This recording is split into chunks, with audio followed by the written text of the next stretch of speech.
Assalamualaikum warahmatullahi wabarakatuh. Perkenalkan, nama saya Muhammad Aulia Sultan Hasan Mukmin dengan NIM 060103210115 dari Prodi Manajemen Pendidikan Islam Fakultas Tarbiyah dan Keguruan UIN Sunan Ampel, Surabaya. Di sini saya akan menjelaskan tentang sistematika penulisan karya ilmiah. Yuk simak berikut ini. Yang pertama, judul. Sistematika penulisan karya ilmiah. Yang paling pertama ialah judul. Pastikan judul yang kamu pilih sifatnya ringkas, komunikatif, dan afirmatif. Yang kedua, nama dan kedudukan tim pembimbing. Ketika menjadi mahasiswa, kamu akan punya satu tim pembimbing untuk skripsi atau disertasimu. 3. Pernyataan keaslian karya tulis ilmiah. Lewat pernyataan ini, kamu menegaskan bahwa karya tulis ilmiah yang kamu kerjakan adalah betul karyamu sendiri dan tidak menjiplak dari yang sudah ada. 4. Kata pengantar. Kata pengantar dapat menggunakan bagian ini untuk memberikan sedikit gambaran tentang penelitianmu. Kamu juga dapat menggunakannya untuk mengucapkan terima kasih kepada pihak-pihak yang membantumu untuk menyelesaikan penelitian. 5. Abstrak. Sistematika penulisan karya ilmiah berikutnya ialah abstrak. Untuk memberikan gambaran tentang penelitianmu lebih dalam lagi, kamu membutuhkan abstrak. Dalam abstrak kamu harus menuliskan uraian singkat namun lengkap, dimulai dengan judul, permasalahan, hingga hasil temuan. 6. Daftar-daftar yang dimaksud. Selain daftar isi, juga dapat berupa daftar tabel, daftar gambar, dan daftar lampiran yang terdapat pada karya tulis ilmiah. Berikutnya adalah bab 1, pendahuluan. Latar belakang masalah uraian singkat, jelas, dan logis dari suatu kegiatan ilmiah untuk menjelaskan alasan teoritik serta faktual mengapa permasalahan tersebut perlu dijawab melalui kegiatan penelitian. Yang kedua, rumusan masalah. Pertanyaan kritis atau argumentasi yang fleksibel yang diambil intinya dari pernyataan umum dari masalah penelitian sebagaimana tercantum dalam latar belakang masalah. Rumusan masalah selalu dibuat dalam bentuk pertanyaan yang dapat dioperasikan dalam suatu penelitian. Tujuan penelitian adalah uraian singkat serta jelas tentang tujuan apa yang hendak dicapai dalam penelitian tersebut. 4. Manfaat penelitian. Uraian tentang hasil karya ilmiah, apa saja yang diunggulkan dan dapat disumbangkan dari hasil penelitian. Bab kedua, kerangka teori. Yang pertama adalah landasan teori. Landasan teori adalah seperangkat konsep batasan dan proporsi yang dapat menyajikan suatu pandangan sistematis tentang fenomena dalam penelitian dengan merinci hubungan antar variabel yang bertujuan menjelaskan serta memprediksikan fenomena tersebut. Yang kedua, hipotesis penelitian. Hipotesis penelitian adalah kesimpulan sementara kerangka pemikiran seorang peneliti. Bab 3, metode penelitian. Yang pertama adalah jenis penelitian, dibagi yaitu dari tujuan dasar, tempat pelaksanaan penelitian, tujuan umumnya, sifat-sifat masalah, dan ruang lingkup pengujiannya. Yang kedua, definisi konsep dan operasional variabel. Definisi konsep adalah konseptual tentang variabel kepenelitian, sedangkan definisi operasional variabel yang berisi penjelasan secara sistematik dan operasional tentang bagaimana mengukur variabel penelitian. Yang ketiga, populasi dan sampel penelitian. Populasi adalah keseluruhan dari subjek penelitian yang akan diteliti, sedangkan Sampel adalah sebagian subjek penelitian yang dijadikan penelitian. Keempat, jenis, sumber, dan teori pengumpulan data. Uraian lengkap dan jelas tentang jenis data yang digunakan dalam penelitian serta bagaimana cara mengumpulkan data tersebut. 5. Teknik analisis atau pengujian data. Penjelasan tentang bagaimana cara pengolahan serta penganalisisan data penelitian yang dilakukan. Bab 4. Pembahasan penelitian. Yang pertama, gambaran umum objek penelitian uraian secara umum objek penelitian yang akan diteliti. Kedua, deskripsi hasil penelitian. Uraian hasil penelitian berdasarkan hasil data yang diperoleh dari lapangan.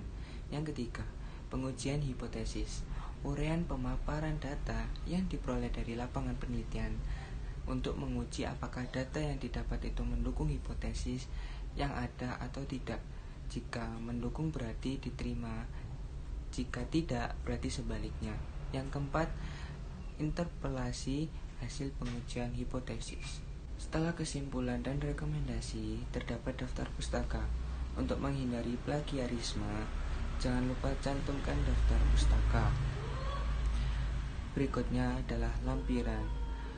Dokumen-dokumen yang kamu gunakan harus kamu cantumkan dengan nomor urut pada bagian ini. Format penulisan bagian permulaan karya ilmiah. Bagian awal dari karya ilmiah termasuk di dalamnya adalah halaman judul, halaman pengesahan, halaman pernyataan, abstrak, kata pengantar, dan daftar isi. Yang pertama adalah halaman judul. Judul merupakan bagian awal tulisan yang pertama kali dibaca. Oleh karena itu, judul harus disusun dengan baik dan menggambarkan isi karangan ilmiah. Judul dibuat singkat, tetapi dapat menggambarkan secara garis besar sifat dan jenis penelitian, hubungan antar variabel, dan subjek penelitian. Yang tercantum dalam halaman judul adalah karangan lengkap dengan subjudul, logo, bentuk karangan, tujuan penyusunan, nama penyusun atau identitas, nama lembaga pendidikan tinggi, nama kota tempat lembaga pendidikan tinggi berada, dan tahun penyusunan. Pencantuman logo lembaga atau perguruan tinggi diletakkan sebelum judul atau sesudah judul. Kemudian, cantumkan bentuk karangan yang Anda buat. Jika judul yang Anda ajukan berupa judul karya ilmiah, tulis dengan huruf kapital karya ilmiah. Hal yang terakhir yang harus dicantumkan adalah halaman judul adalah data lembaga atau nama perguruan tinggi tempat Anda menuntut ilmu, diikuti tempat dan tahun, diawali dengan jurusan, fakultas, universitas, nama kota, dan tahun pengesahan. Yang kedua adalah halaman pengesahan.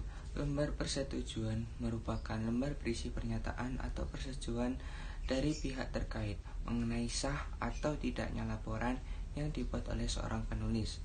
Lembar ini penting untuk dilampirkan pada karya tulis ilmiah. Tujuannya yang digunakan sebagai bukti disahkannya suatu laporan, kegiatan, atau penelitian. Yang ketiga adalah halaman pernyataan.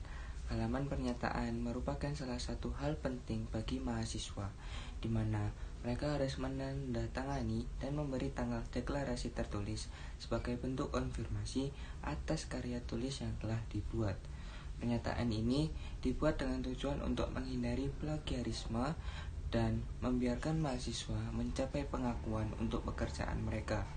Jika pernyataan tersebut dibuat oleh mahasiswa, biasanya mencantumkan nama, nomor induk mahasiswa atau NIM, dan program studi. Setelah identitas penulis, tuliskan kalimat pernyataan untuk menunjukkan bahwa yang tersebut benar-benar karya Anda sendiri. Pada bagian ini, biasanya mencantumkan judul karya yang Anda buat.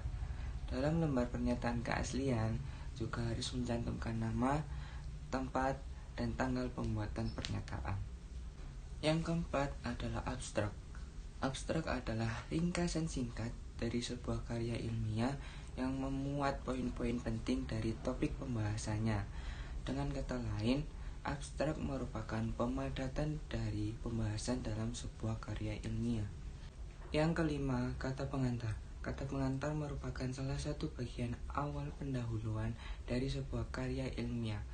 Umumnya, di dalam kata pengantar ini, penulis mengucapkan rasa syukur dan terima kasih kepada pihak yang telah membantunya menyelesaikan karya tersebut. Selain itu, tak jarang juga penulis mengharapkan kritik dan saran yang membangun guna penyempurnaan karya tulis yang akan dibuat selanjutnya. Yang keenam adalah daftar isi. Dalam membuat karya ilmiah, pasti diperlukan penyusunan yang terperinci, seperti adanya daftar isi, yang akan digunakan sebagai informasi mengenai isi setiap halaman pada hasil karya ilmiah. Dengan adanya daftar isi, akan mempermudah pembaca untuk mengetahui isi setiap halaman dalam karya ilmiah. Bagian terpenting adalah harus mengetahui kerangka atau susunan dari makalah. Anda hanya perlu membuat kerangka dengan menulis judul, bab, subbab, dan nomor halaman. Perkenalkan, nama saya Muhammad Al-Farsi Adriansyah dari kelas A dengan NIM 060103211016. Saya di sini akan menjelaskan tentang format penulisan bagian pendahuluan. Pendahuluan pada artikel ini itu biasanya paling sedikit memuat 4 gagasan. Yang pertama itu ada latar belakang penelitian, terus yang kedua ada masalah dan wawasan rencana pemecahan masalah, yang ketiga ada rumusan tujuan penelitian, dan yang terakhir ada harapan tentang manfaat hasil penelitian. Penyantuman istilah pendahuluan ini tuh berposisi sebagai subjudul yang mengawali isi artikel. Oleh karena itu, istilah pendahuluan ini tuh tidak dapat diganti atau tidak boleh diberi subjudul lagi. Posisi pendahuluan ini ditulis langsung setelah abstrak yang berisi paling sedikit 3 gagasan. 3 gagasan itu antara lain, yang pertama ada latar belakang penelitian, terus yang kedua ada masalah dan wawasan rencana pemecahan masalah, terus yang ketiga ada rumusan penelitian. Setelah itu pada pendahuluan ini tuh mengintegrasikan ringkasan isi latar belakang atau konteks penelitian, rumusan masalah atau fokus penelitian, terus ada tujuan dan manfaat penelitian ini, terus ada juga ruang lingkup, terus dan ada juga kajian pustakanya. Nah, untuk menjamin originalitas ini, tulisan ini tuh dan otoritasnya, pada bagian pendahuluan itu harus disertai rujukannya dalam jumlah yang proporsional atau tidak terlalu banyak. Dan penjelasannya pada pendahuluan ini tuh harus ringkas, padat, dan langsung pada persoalan yang dituju atau yang dibahas pada penelitian tersebut. Sajian informasi di dalamnya itu diarahkan pada tampilan hakikat masalah, terus ada juga rancangan pemecahan masalah dan rumusan tujuan penelitian. Misalnya di kerangka teoretiknya itu ada kajian riset sebelumnya, kajian-kajian yang terdahulu, dan aspek historisnya. Saya Khomaria Rahma Ayu dengan NIM 0610321017. Di sini saya akan menjelaskan format penulisan bagian pembahasan. Pembahasan bagian ini memuat gagasan penelitian, keterkaitan antara pola-pola, kategori-kategori, dan dimensi-dimensi, temuan-temuan atau teori terhadap teori-teori dan temuan-temuan sebelumnya, serta penjelasan dari temuan atau teori yang diungkapkan dari lapangan. Hasil dan pembahasan bagian ini menyajikan hasil-hasil analisis data dan hasil pengujian hipotesis yang bertujuan diantaranya. Yang pertama, menjawab masalah penelitian atau menunjukkan bagaimana tujuan itu tercapai. Yang kedua, menafsirkan temuan-temuan. Yang ketiga, mengintegrasikan temuan-temuan ke dalam kumpulan pengetahuan yang telah dipetakan. Yang keempat, teori baru atau modifikasi teori yang ada. Format penulisan bagian penutup.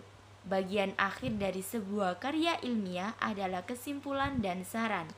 Kesimpulan merupakan pernyataan singkat, jelas, dan sistematis dari keseluruhan hasil analisis, pembahasan, dan pengujian hipotesa dalam sebuah penelitian. Saran merupakan usul atau pendapat dari seorang peneliti yang berkaitan dengan pemecahan masalah yang menjadi objek penelitian atau penelitian lanjut. Format penulisan bagian acuan.